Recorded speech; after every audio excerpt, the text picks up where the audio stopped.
Bank examinations కావచ్చు, staff selection commission examinations కావచ్చు,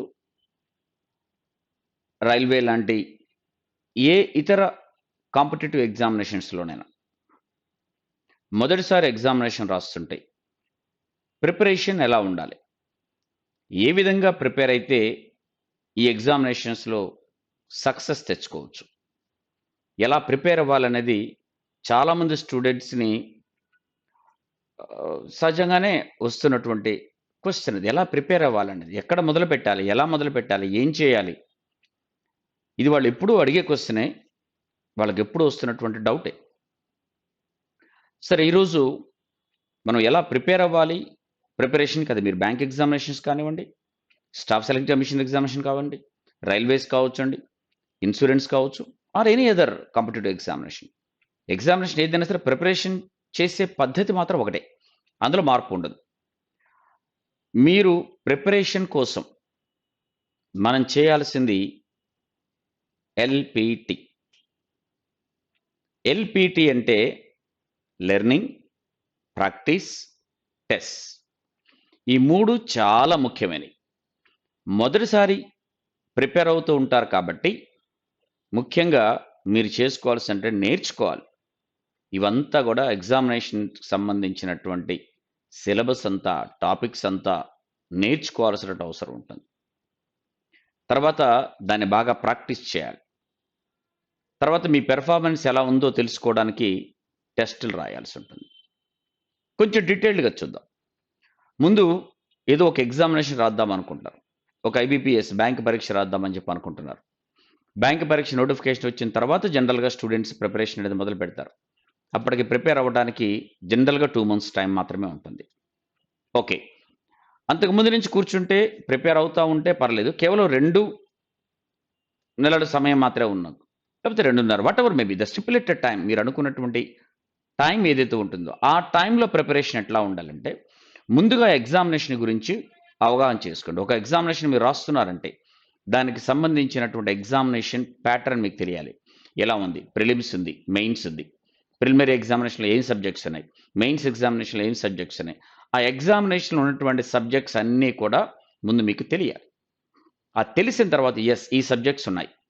ఆ సబ్జెక్ట్స్ అన్నీ తెలిసిన తర్వాత ముందు మీరు చేయాల్సిన పని దానికి సంబంధించినటువంటి మెటీరియల్ మీరు సేకరించుకోవాలి. సో, గ్యాదర్ చేసుకొని పెట్టుకుంటారు. తర్వాత దాంట్లో ఉన్న టాపిక్స్ అన్నీ ప్రిపరేషన్ ఆప్టిట్యూడ్ కావచ్చు, రీజనింగ్ కావచ్చు. ఫర్ ఎగ్జాంపుల్ బ్యాంక్ ఎగ్జామినేషన్ తీసుకుందాం. మీకు ఆప్టిట్యూడ్ ఉన్నాయి, రీజనింగ్ ఉంది, ఇంగ్లీష్ ఉంది, జనరల్ అవేర్‌నెస్ ఉంది. అదే స్టాఫ్ సెలక్షన్ కమిషన్ ఎగ్జామినేషన్ అయితే వీటికి అదనంగా మీకు జనరల్ సైన్స్ ఉంటుంది, సోషల్ సైన్స్ ఉంటుంది. ఓకే. ప్యూర్ మ్యాథ్స్ ఉంటుంది. ఇవి. వాటికి సంబంధించిన మెటీరియల్ దగ్గర పెట్టుకున్న తర్వాత ముందు ఆ సబ్జెక్ట్స్‌లో ఏ టాపిక్స్ ఉన్నాయి? అండ్ గుర్తుపెట్టుకోండి ఈ ఎగ్జామినేషన్ రాసేవాళ్ళది బ్యాంక్ కావచ్చు, ఎస్ఎస్‌సి కావచ్చు, రైల్వేస్ కావచ్చు. ఇందులో ఉండే సబ్జెక్ట్స్ అన్నీ కూడా జనరల్ సబ్జెక్ట్. అకాడమిక్‌లో మీరు జనరల్‌గా చదువుకున్నటువంటి స్పెషల్ సబ్జెక్ట్స్ కావు. 10థ్ క్లాస్ దాకా మీరు చదువుకున్నటువంటి మామూలు సాధారణమైనటువంటి సబ్జెక్ట్సే. మీరు అర్థమెటిక్ తీసుకుంటే అది మీరు 10థ్ దాకా చదివింది. అదేవిధంగా ఇంగ్లీష్ తీసుకుంటే 10థ్ దాకా మీరు చదివినటువంటి grammar, high school grammar. Okay. ఒక రీజనింగ్ మాత్రమే కొత్తగా సబ్జెక్ట్ ఎంటర్ అవుతుంది. ఆ రీజనింగ్ అనేది ఎక్కడ ఎవరు కూడా ఏ అకాడమిక్స్‌లో కూడా చదువుకునేటువంటి సబ్జెక్ట్ కాదు. మీ తెలివితేటలు ఎలా ఉపయోగించుకుంటారనేదే సబ్జెక్ట్. ఆ రీజనింగ్ సబ్జెక్ట్. సో, కాబట్టి దాని గురించి టెన్షన్ కూడా అక్కర్లేదు. సో, ఇందులో ఉండే ఎగ్జామినేషన్ కాంపిటీటివ్ ఎగ్జామినేషన్ ఏదైనా కావచ్చు ఇది. బట్ అందులో ఉండే సబ్జెక్ట్స్ మాత్రం సేమ్. ముందుగా ఆ సబ్జెక్ట్స్‌లో ఉన్న టాపిక్స్ అన్ని మీకు తెలిసినవే మర్చిపోయి ఉంటారు. ముందు అవన్నీ కూడా నేర్చుకోవాలి. Learning first thing. మీరవన్నీ నేర్చుకోవాలి. ప్రతి టాపిక్ నేర్చుకోండి. ముందు బేసిక్స్ కాన్సెప్ట్ తెలియాలి. ఆ కాన్సెప్ట్స్ అన్నీ తెలుసుకొని, ఆ కాన్సెప్ట్స్ తెలుసుకున్న తర్వాత దానికి సంబంధించినటువంటి క్వెషన్స్ అన్నీ కూడా బేసిక్ లెవెల్‌లో మీరు చేసుకుంటూ వస్తారు. సో, ముందు అన్ని సబ్జెక్ట్స్‌కి సంబంధించినంత మీరు బాగా నేర్చుకుంటూ రావాలి. అన్ని different types of models of questions కూడా మీరు చేసుకుంటూ రావాలి. ఒక టాపిక్ చేసుకున్నారు. టైమ్ అండ్ డిస్టెన్స్ టాపిక్ అనేది తీసుకున్నారనుకోండి. ఒక టైమ్ అండ్ డిస్టెన్స్ అన్నప్పుడు టైమ్ అండ్ డిస్టెన్స్ టాపిక్ గురించి ముందు బేసిక్స్ నేర్చుకోవాలి. నేర్చుకున్న తర్వాత వాటి అప్లికేషన్ పార్ట్ ఎలా వాడాలి దాన్ని? ఎలా క్వెషన్స్ ఎలా సాల్వ్ చేయాలి? ఎలాంటి క్వెషన్స్ అంటే 3 లెవెల్స్ ఆఫ్ క్వెషన్స్ ఉంటాయి. ఈజీ లెవెల్ ఉంటుంది, మోడరేట్ ఉంటుంది, డిఫికల్ట్ లెవెల్ ఉంటుంది. ఈజీ లెవెల్, మోడరేట్ లెవెల్ అంతా కూడా మనకి ఈజీ లెవెల్‌లో జనరల్‌గా ప్రిలిమ్స్, క్లర్క్‌లు ప్రిలిమ్స్‌లో అడుగుతారు. మోడరేట్ లెవెల్‌లో పీఓ లాంటి ఆఫీసర్ జాబ్‌కి ప్రిలిమ్స్‌లో అడుగుతారు. అండ్ డిఫికల్ట్ లెవెల్ అనేది మెయిన్స్ ఎగ్జామినేషన్లో పీఓ ఆఫీసర్ పీఓ లాంటి ఎగ్జామినేషన్లో సీజీఎల్ కావచ్చు, ఆ మెయిన్స్ ఎగ్జామినేషన్లో మీకు డిఫికల్ట్ లెవెల్ ఉంటుంది. బట్ మీరు ఈ 3 లెవెల్స్‌కి సంబంధించినటువంటి క్వెషన్స్ అన్నీ కూడా మీరు సాల్వ్ చేయడం, ఎలా సాల్వ్ చేయాలనేది బాగా నేర్చుకోండి. ఇదంతా లెర్నింగ్‌లో. Next practising. మనకు ముఖ్యంగా ఈ కాంపిటీటివ్ ఎగ్జామినేషన్స్ ముఖ్యంగా నేను మెన్షన్ చేస్తాను బీఎస్ఐఆర్ ఎగ్జామ్స్ అంటాను. బీఎస్ఐఆర్ అంటే banking, staff selection commission, insurance, railways వీటి వరకు తీసుకుందాం. ఇవన్నీ కూడా సిమిలర్ ఎగ్జామినేషన్సే. అది ఈ ఎగ్జామినేషన్స్ అన్నీ కూడా దాదాపుగా అటు ఇటుగా మనకు ఒకలాగే ఉంటుంది. ప్రిలిమినరీ ఎగ్జామినేషన్‌లో 100 క్వెషన్స్ ఒక 1 అవర్ టైంలో చేయాల్సి ఉంటుంది. అంటే దాదాపుగా ఒక క్వెషన్‌కి about half a minute time మాత్రమే మనకు దొరుకుతుంది. అంటే టైం చాలా తక్కువ ఉంటుంది. చాలా ఫాస్ట్‌గా ఆన్సర్ చేయాలి. మీరు నేర్చుకునేటప్పుడు కూడా చాలా బేసిక్స్ నేర్చుకుంటారు, ప్రాక్టీస్ చేస్తారు. క్వెషన్ ఎలా సాల్వ్ చేయాలో మీరు తెలుసుకుంటారు. ఇక్కడ రెండోది మీకు టైం చాలా తక్కువ ఉంటుంది కాబట్టి ప్రాక్టీస్ అనేది చాలా ఎక్కువ ఉండాలి. మీరు ఎంత ప్రాక్టీస్ చేస్తే మీకు అంత తొందరగా క్వెషన్ ఆన్సర్ చేయడానికి వస్తుంది. మీరు ప్రాక్టీస్ చేస్తున్నప్పుడే రెగ్యులర్ మెథడ్‌లో సాల్వ్ చేస్తుంటే టైం పడుతుంది.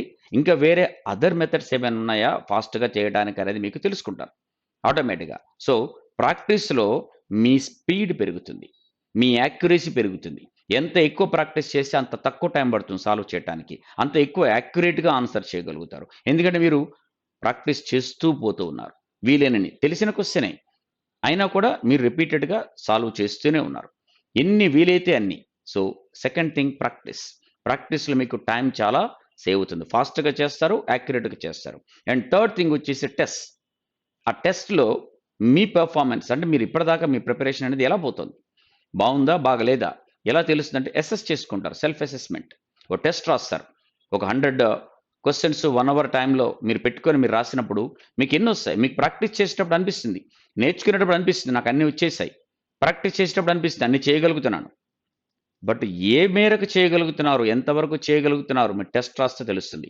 మీ మైండ్‌లో ఉంటుంది 100కి నేను 90 సాల్వ్ చేస్తాను ఈజీగా అనిపిస్తుంది. రియల్‌గా మీరు టెస్ట్ తీస్తున్నప్పుడే, అది తీసుకున్నప్పుడే మీకు అర్థమవుతుంది. నిజంగానే ఎన్ని చేయగలుగుతున్నారు? 90 చేయగలుగుతున్నారా? అప్పుడు చూస్తే తీరా 48 చేయగలుగుతుండొచ్చు 1 అవర్‌లో. మీకు రియల్‌గా టెస్ట్ తీసుకున్నప్పుడే మీకు అర్థమవుతుంది. యాహ్! నేను 40 చేయగలుగుతున్నాను. 90 అనుకున్నాను గానీ తప్పది. 40 చేయగలుగుతున్నాను. ఎందుకంటే ప్రాక్టీస్ చేసేటప్పుడు ప్రాక్టికల్‌గా నాకు చాలా టెస్ట్ రాసేటప్పుడు ప్రాక్టికల్‌గా నాకు చాలా ప్రాబ్లమ్స్ ఏమేమి ఫేస్ చేస్తున్నానో అర్థమవుతుంది అని మీకు అప్పుడు అర్థమవుతుంది. ఎక్కడ ఎటువంటి ప్రాబ్లమ్స్ వస్తాయి చేసేటప్పుడు అనేది మీకు ఆ టెస్ట్ రాసేటప్పుడు మీకు తెలుస్తుంది. సో, అలా మీరు టెస్ట్ రాస్తూ పోయినప్పుడు ఎక్కడైతే మీరు టెస్ట్ రాసేటప్పుడు ఈ క్వెషన్ చేయడానికి నాకు ఇబ్బంది అనిపిస్తుంది. ఈ సెక్షన్ చేయడానికి ఇబ్బంది అనిపిస్తుంది. అంటే ఈ సెక్షన్‌లోని ఈ క్వెషన్స్‌కి, ఈ టాపిక్స్‌కి నాకు ఎక్కువ టైం పడుతుంది అనేది మీకు అనిపించింది. లేకపోతే ఈ టాపిక్స్ ఫాస్ట్‌గా చేయగలుగుతున్నాను. మీరు చేసినప్పుడు మీకు తెలిసిన తర్వాత ఏ టెస్టుల్లో ఏ టాపిక్స్‌లో మీకు ఎక్కువ టైం పడుతుందో వాటిని ఫాస్ట్‌గా చేసే పద్ధతులు చూడాలి. ఏ టాపిక్స్ మీరు ఈజీగా చేయగలుగుతున్నారో, తేలిగ్గా చేయగలుగుతున్నారో దాని మీద మళ్ళా చదవాల్సినటువంటి అవసరం లేదు. అంటే అంత ఎక్కువగా కాన్సంట్రేషన్ చేయాల్సినటువంటి అవసరం లేదు. మీరు కాన్సంట్రేషన్ చేయాల్సింది మీరు మళ్ళా బాగా ప్రిపేర్ అవ్వాల్సింది మీకు ఇబ్బందిగా ఉన్నటువంటి టాపిక్స్, ఎక్కువ టైం పడుతున్నటువంటి టాపిక్స్. ఇలాంటి విషయాలన్నీ మీకు టెస్టులు రాసినప్పుడు వాటిని చూడటం ద్వారా, అనలైజ్ చేయటం ద్వారా అర్థమవుతుంది. అందుకోసమనే ఈ 3 చాలా ముఖ్యమైనవి. Learning, practicing, test. అండ్ ఇంకోటి నేర్చుకుంటారు, ప్రాక్టీస్ చేస్తారు, టెస్టులు రాస్తారు. టెస్టులు రాసిన తర్వాత అర్థమవుతుంది. మళ్ళా మీరు ప్రాక్టీస్ చేస్తుంటారు. టెస్టులు రాసిన తర్వాత మళ్ళా మీరు లెర్నింగ్‌కెళ్తారు. ఈ 3 సైమల్టేనియస్‌గా జరగాలి. ఎల్‌పీటీ సైమల్టేనియస్‌గా ఉండాలి. ముందుగా అయితే మాత్రం లెర్నింగ్ చేసుకుంటూ పోతారు. బట్ నేను ఎప్పుడైనా ఏం చెప్తానంటే టెస్టులు రావటం అనేది మీ ప్రిపరేషన్ మొదలుపెట్టిన మొదటి రోజు నుంచే చేయండి. మొదటి రోజు నుంచే మీరు టెస్టులు రాయటం వల్ల నేను ఎక్కువ క్వెషన్స్ ఆన్సర్ చేయలేనేమో, ఆన్సర్ చేయలేకపోయినా కూడా పర్లేదు. ఎన్ని చేయగలుగుతున్నారో తెలుస్తుంది. 100కి 5 చేస్తున్నారు. మీరు నేర్చుకోవడం పెరుగుతుంటే టెస్టులు రాసినప్పుడు మీకు ఆన్సర్ చేసే క్వెషన్స్ కూడా పెరుగుతాయి ఆటోమేటిక్‌గా. ఎందుకంటే ఇదంతా సైమల్టేనియస్‌గా చేసుకుంటూ వెళ్ళండి. So, but very important learning, practicing, test. మీరు ఎక్కడ కూడా మధ్యలో ఆపకుండా దీన్ని ఇలా కంటిన్యూ చేసుకుంటూ పోయినప్పుడు అది బ్యాంక్ ఎగ్జామినేషన్ కావచ్చు, ఎస్ఎస్‌సి కావచ్చు, రైల్వేస్ కావచ్చు, ఎనీ కాంపిటీటివ్ ఎగ్జామినేషన్ ఈ 3 ఉండాలి కాబట్టి మీరు చేసినప్పుడు సక్సెస్ కరెక్ట్‌గా తెచ్చుకుంటారు. మీకు ఎగ్జామినేషన్ రాయడానికి ఉండే టైంని బట్టి మీరు ఎంత టైం స్పెండ్ చేయాలి ఒక రోజులో అనేది మీకు తెలుస్తుంది.